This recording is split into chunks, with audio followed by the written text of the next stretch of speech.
Inverse trigonometry के इस question में बेसिक प्रॉपर्टीज का यूज है। आइए इसको ट्राई करते हैं। जैसा कि हम ये प्रॉपर्टी जानते हैं, tan inverse x equal to cot inverse 1/x, यानी कि आर्ग्यूमेंट में जब हम रेसिप्रोकल करते हैं तो ये tan इनवर्स कॉट इनवर्स में बदलता है। लेकिन यहाँ पे ये ध्यान रखना है कि x हमारा यहाँ पे पॉजिटिव होता है, और अगर x नेगेटिव होगा तो यहाँ पे आपका -पाई और एक्स्ट्रा ऐड हो जाता है। और ऐसा केवल इसके साथ होता है। अगर हम साइन वर्स एक्स की बात करें तो साइन वर्स एक्स को हम कॉसेक इनवर्स 1/x इसकी डिफाइंड डोमेन में लिख सकते हैं, एंड कॉस इनवर्स एक्स को हम सेक इनवर्स 1/x इसकी डिफाइंड डोमेन में लिख सकते हैं। बस प्रॉब्लम इसी के इसके साथ है, और आईआईटी भी इसी के ऊपर क्वेश्चन बनाती है, मेंस भी इसी के ऊपर क्वेश्चन बनाता है। तो चलिए अब इस क्वेश्चन ट्राई कर लेते हैं। तो देखो यहाँ पे जो tan इनवर्स x के अंदर दिखाई दे रहा है या cot इनवर्स x के अंदर दिखाई दे रहा है, तो आर्गुमेंट एक दूसरे के रेसिप्रोकल है, ये तो क्लियर हो ही रहा है। अच्छा, इसने लिखा है x इज बिटवीन -1 to 1। यहीं पे क्वेश्चन में कुछ छुपा हुआ है, उसको ध्यान से देखना है। x 0 नहीं है तो आपको समझ में आ रहा होगा, अगर यहाँ 0 हो गया तो ये नॉट डिफाइन हो जाएगा। अब क्वेश्चन देखते हैं कि हमें यहाँ पे अगर x -1 to 1 दे रखा है, तो अगर हम यहाँ पे ध्यान से देखें बहुत तरीके से, अगर x को नेगेटिव नंबर ले लें यानी कि -1 से 0, और एक बार x को हम ले लें पॉजिटिव नंबर यानी कि 0 से लेके 1, तो क्या कहानी बनेगी। जरा क्वेश्चन की तरफ देखो। जो हम ये फॉर्मूला अप्लाई करने चाह रहे हैं वो दोनों केसेस में अप्लाई हो जाएगा। इस क्वेश्चन की ब्यूटी यही है। आप देखिए, अगर x में 0 से 1 तक लेता हूँ तो ओबियस है कि 1 - x² पॉजिटिव ही रहेगा। बात समझ रहे हैं, क्योंकि x² कहाँ से कहाँ तक जाएगा, 0 से 1 तक। अब अगर ये नंबर 0 से 1 तक जाएगा तो 1 तक तो पहुंच नहीं पाएगा, यानी कि न्यूमिनेटर रहेगा पॉजिटिव, और denominator being x 0 to 1 it is also positive, therefore this argument is positive, यानी कि ये आर्गुमेंट भी पॉजिटिव हो गया। तो इसका मीनिंग हम ये वाला कैसे अप्लाई कर सकते हैं, यानी कि यहाँ पे अगर 1/x है तो यहाँ x बनेगा, यहाँ x है तो 1/x बनेगा, यानी कि रेसिप्रोकल होना है। तो केस 2 की बात कर लेते हैं, थोड़ा आसान सा लग रहा है। केस 1 को नेगेटिव वाले को बाद में देखेंगे। तो अब आप देखिए, ये बन गया tan इनवर्स, क्योंकि इस x के 0 से 1 होने पर ये जो आर्गुमेंट है, ध्यान से देखो, ये जो आर्गुमेंट है ये पॉजिटिव है, और अगर ये पॉजिटिव है तो कैपिटल एक्स का काम कर रहा है, ठीक है। और ये हो जाएगा एक तरीके से 1/x, ये वाला आर्गुमेंट इसका रेसिप्रोकल है। तो इसको तो मैंने ऐसे ही रहने दिया, 2x/1 - x², और मैंने इसको रेसिप्रोकल की तरफ ले जाना अच्छा समझा।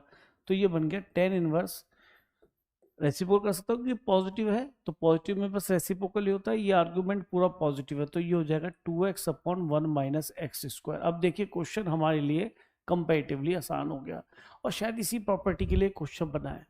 तो एक और एक दो कबूतर हो गए बेटा, ये 2 tan इनवर्स 2x/1 - x² हो गया, ठीक है, और ये हो गया π/3। अब इस 2 को हम नीचे लाएंगे तो यहाँ क्या बन जाएगा बेटा, 6, π/6 हो गया। अब खुद बताइए, tan इनवर्स x अगर π/6 है तो x की वैल्यू क्या होगी, ये पूरा x का काम कर रहा है मेरे हिसाब से। तो 2x/1 - x² आपको π/6 पे देगा बेटा 1/√3। अब सिंपल है, हमें x की वैल्यू निकालनी है और x को 0 से 1 के बीच रखना है। तो मल्टीप्लाई कर लेते हैं, ये बन जाएगा 2√3 x equal to 1 - x²। x² को लेफ्ट में ले आते हैं इधर की तरफ बेटा, तो -2√3, अच्छा ये माइनस है तो प्लस ही है बेटा, √3x - 1 इक्वल टू 0। ओबियसली हमसे फैक्टर नहीं हो रहे, दिख रहा है 1 1 जा 1 कैसे कर पाएंगे। तो हमने सीधा 4 अप्लाई किया, तो x इक्वल टू आ गया -b plus minus √b², b² यानी कि 3 चौक 12, -4, a का काम 1 कर रहा है और c का काम -1, b² - 4ac/2a, a का काम फिर से 1 कर रहा है, तो हो गया -2√3 अपॉन 2। तो ये रिजल्ट आ गया बेटा -√3 + 2 और -√3 - 2, जबकि हमें x का लेना था पॉजिटिव 0 से 1 के बीच में। तो ये नंबर तो ऑब्वियस नेगेटिव है, लेकिन इसको ध्यान से देखो, 2 - √3, तो ये तो भाई 0 1 के बीच में, क्योंकि 1.732 होगा तो 0 1 के बीच में आएगा। तो one of the solution is obtained to us. अब यहाँ पे आए, जैसे सोचो अगर x - 1 से 0 है तो ओबियस है इसका स्क्वायर करेंगे तो सबसे छोटा नंबर ये -1 देखा है, लेकिन इसका स्क्वायर सबसे बड़ा 1 हो जाएगा, और सबसे छोटा स्क्वायर 0 से स्टार्ट होता है, तो 0 इसके अंदर है, तो यहाँ पे भी एक्सक्लूड है और यहाँ पे भी एक्सक्लूड है, यानी एक्स स्क्वायर अगेन 0 से 1 ही है। यानी फिर खेल कौन खेलेगा? एक्स खेलेगा। और अगर ये 0 से 1 है तो ओबियसली ये पॉजिटिव है और ये भी पॉजिटिव है, तो x अगर नेगेटिव हुआ तो ये इस x की वजह से नेगेटिव हो जाएगा, नेगेटिव अपॉन पॉजिटिव नेट हो गया नेगेटिव। ऐसे ये भी नेगेटिव और ये ऊपर पॉजिटिव, तो ये भी नेगेटिव, यानी कि अब आर्गुमेंट नेगेटिव है। अगर ये नेगेटिव होगा तो tan इनवर्स x को यू होना पड़ेगा या cot इनवर्स x को पाई प्लस होना पड़ेगा। तो मैंने cot इनवर्स को चेंज करना ज़्यादा अच्छा समझा, tan इनवर्स को ऐसे रहने दिया बेटा। अब की बार ये जो कैपिटल एक्स है हमारा पूरा पूरा क्या है बेटा? नेगेटिव है, ध्यान रहेगा। तो ये हो गया 2x upon 1 minus x square. अच्छा जी, अब मुझे कॉट इनवर्स एक्स की वैल्यू निकली है, तो ये कॉट इनवर्स एक्स है तो ये माइनस पाई प्लस पाई उधर चला जाएगा, तो ये पाई प्लस, और यहाँ पे मत देखना ये रेसिप्रोकल होता है, बस उल्टा सीधा मत सोचना, यहाँ एक्स है तो 1/x है तो एक्स होगा, यानी कि इसको मैं tan इनवर्स में कन्वर्ट कर रहा हूँ, तो बच्चे रेसिप्रोकल हो जाएगा सिंपल, और आगे तो π/3 लिखा ही है। अब फिर खेल चालू हो गया कैलकुलेशन का, तो इसको उधर ले जाते हैं तो उधर तो हो गया -2 π/3, इससे कोई दिक्कत नहीं, और ये एक और एक 2 कबूतर हो गए, ठीक है। तो ये हो गया 2 tan inverse 2x upon 1 minus x square. अब 2 से 2 कैंसिल हो गया। अब आप जानते हैं tan इनवर्स x अगर -π/3 देता है फोर्थ क्वाड्रेंट में, तो x की वैल्यू नेगेटिव ही आएगी, x का काम ये कर रहा है, और ये होगा बेटा -√3, है ना।